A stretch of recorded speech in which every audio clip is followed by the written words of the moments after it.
O segundo dia começou com fome.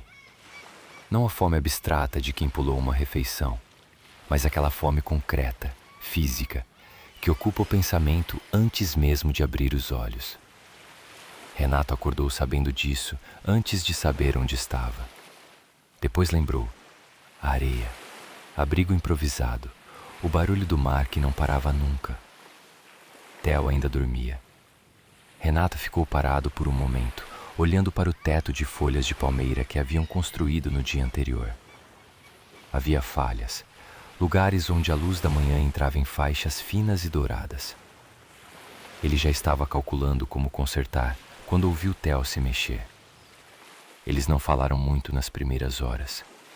Havia uma gramática não declarada que a situação impôs. O silêncio do trabalho, da necessidade, das mãos ocupadas. Renato foi até o riacho buscar água. Theo foi atrás sem ser chamado, o que Renato registrou com algo que não era exatamente surpresa, mas também não era o que esperava. No caminho de volta, Theo tropeçou numa raiz e quase derrubou o recipiente improvisado. Uma garrafa plástica que havia sobrado na lancha, junto com um isqueiro e pouca coisa mais. Renato estendeu o braço por instinto. Theo se equilibrou sozinho antes que o toque acontecesse, mas por uma fração de segundo os dois ficaram parados, o braço de Renato suspenso no ar entre eles. Renato o recolheu e continuou andando. "Obrigado", disse Theo para as costas dele. Renato não respondeu, mas diminuiu levemente o passo. O problema do fogo veio antes do almoço. O isqueiro tinha funcionado na noite anterior, mas estava fraco. O gás quase no fim, a chama incerta. Renato sabia disso desde a madrugada e havia guardado a informação para si, enquanto calculava alternativas. Era um hábito. Não anunciar problemas antes de ter pelo menos o esboço de uma solução. Theo não tinha esse hábito. "O isqueiro vai acabar hoje", ele disse, olhando para a chama pequena, com aquela franqueza direta que Renato ainda não sabia se admirava ou achava imprudente. "Eu sei." "E aí?" "Friction fire. Já ouviu falar? Madeira seca, pressão, rotação. Funciona." Theo olhou para ele com uma expressão que Renato levou um momento para identificar. Não era dúvida. Era a pergunta de alguém que quer entender, não de alguém que quer discutir. "Você sabe fazer isso?" "Li sobre. Nunca tinha precisado antes." "Então é teoria." "É ponto de partida", Renato disse. Havia uma diferença, e ele precisava que Theo entendesse isso. Theo ficou em silêncio por um momento. Depois, assentiu com a cabeça uma vez, rápido. O gesto de alguém que decidiu confiar sem ter certeza se devia. Renato não soube o que fazer com isso. Levou 2 horas. A primeira tentativa falhou. A segunda também. Na terceira, Renato percebeu que estava usando o ângulo errado e ajustou. Sentiu a resistência mudar sob as mãos, aquela vibração sutil que antecede o resultado. Theo ficou do lado durante todo o processo, em silêncio, o que Renato apreciou mais do que esperava.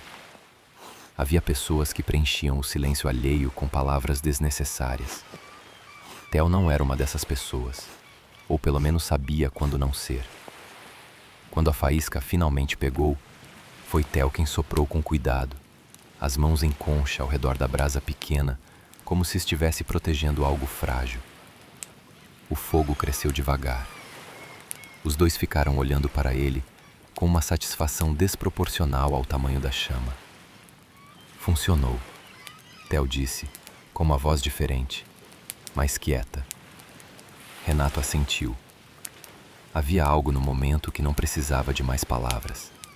E pela primeira vez, desde que acordaram na praia, o silêncio entre eles não tinha peso de distância. Era outra coisa. Renato não nomeou o quê. Foi depois do fogo que Renato entendeu com quem estava lidando de verdade. Eles estavam trabalhando na expansão do abrigo quando Theo parou e olhou para o chão. Havia uma pedra plana entre a areia e as raízes, comum, cinzenta, sem nada de especial. Ele se abaixou, pegou e caminhou em direção ao abrigo com ela nas mãos, como se soubesse exatamente o que estava fazendo. Theo estava de pé no interior do abrigo, olhando para o espaço como um arquiteto avaliando um projeto inacabado. Depois se abaixou e posicionou a pedra com cuidado no centro do espaço, entre os dois lados do abrigo. Renato observou. Theo recuou um passo, inclinou a cabeça levemente para o lado, avaliou. Ajustou a pedra 2 centímetros para a esquerda. Recuou de novo. Assentiu para si mesmo, satisfeito. "O que você está fazendo?"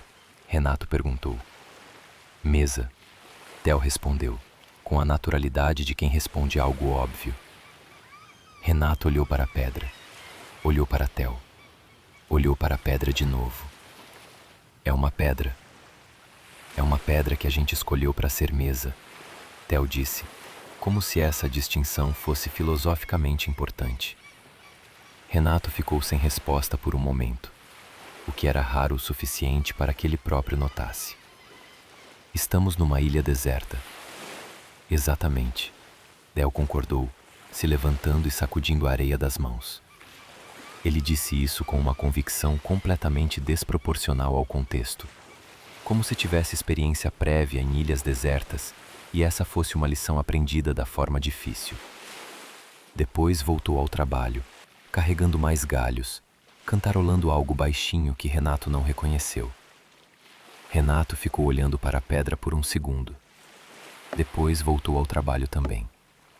Mas reposicionou mentalmente o que achava que sabia sobre Theo Vasconcelos, que não era um homem em modo de crise. Era um homem que havia decidido, em algum momento silencioso que Renato não tinha testemunhado, que não ia deixar a situação tirar dele quem ele era.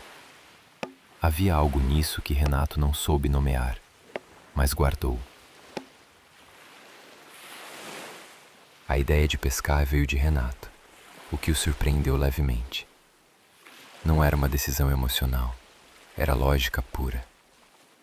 As reservas que tinham eram insuficientes para mais de 2 dias, e o mar oferecia proteína suficiente para sustentar os dois indefinidamente se soubessem como acessá-la. Renato sabia. Era parte do treinamento de campo, aquela habilidade guardada num compartimento mental que nunca havia precisado abrir de verdade. Theo concordou sem perguntar muito. A água era transparente, morna, o fundo visível até onde a luz alcançava. "A técnica é simples," Renato disse, entrando até a cintura. "Isso contradiz minha personalidade inteira," Theo respondeu, entrando atrás dele. Renato não comentou. Ele ficou parado, os olhos no fundo, e esperou. Theo tentou. Ficou parado por talvez 40 segundos antes de se mexer. E o peixe que estava se aproximando desapareceu. Tentou de novo, mesmo resultado. Na terceira vez, Renato observou a posição das mãos dele debaixo d'água e entendeu o problema antes de Theo perceber que havia um. "A posição está errada," ele disse. Theo ajustou. Continuou errado. Renato explicou de novo com palavras diferentes. Theo tentou de novo, mas havia uma desconexão entre o que ele ouvia e o que o corpo executava. Não por falta de atenção, mas porque era o tipo de coisa que só o gesto ensinava. Renato ficou em silêncio por um momento.